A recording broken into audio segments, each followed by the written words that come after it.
d'être couronné auprès de la reine Camilla, Charles III a été marié à la princesse Diana. Et avant cela, on lui conférait une réputation de Don Juan. Le nouveau roi britannique plaisait aux femmes et a été, durant longtemps, l'un des partis les plus convoités.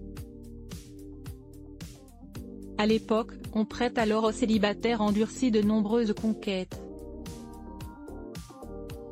Dans le livre Charles III le mal aimé de Bertrand Meyer-Stably, édition City, l'auteur revient notamment sur ses années et son discours parfois très vieux jeu sur les femmes, alors qu'était étudiant à Cambridge. Quand il est arrivé à Cambridge, se souvient l'un de ses camarades. Il exprimait des opinions très vieux jeu sur les femmes. Il pensait qu'une jeune fille qui fait l'amour avec son petit ami n'est pas quelqu'un de bien. Il y avait à Londres beaucoup de demoiselles qui étaient prêtes à annuler le dîner le plus somptueux pour passer une soirée avec le prince de Galles. Les opinions donc bien tranchées de Charles III ne semblaient pas rebuter certaines. Lui qui n'était alors que prince de Galles rencontrait un franc succès, et il était loin de détester la compagnie de dames.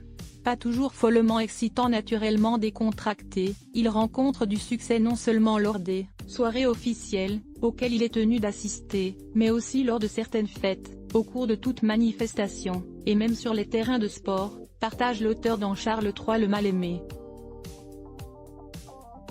Mais lorsque certaines chanceuses arrivent à obtenir un rendez-vous avec Charles III, il leur arrive souvent d'être déçus. Mais elles s'apercevaient rapidement que ce n'était pas toujours follement excitant, peut-on lire. Il les emmenait à l'opéra ou les invitait à souper dans des appartements situés au 2e étage de Buckingham. La presse raffole des rumeurs autour de la vie sentimentale du fils aîné d'Élisabeth II. Et on le fiance à plusieurs reprises à des princesses étrangères, comme Christine de Suède, Margaretha de Roumanie ou encore Victoria de Prusse. Personne ne soupçonnera alors la présence d'une autre jeune femme, qui fait déjà chavirer son cœur, Camilla.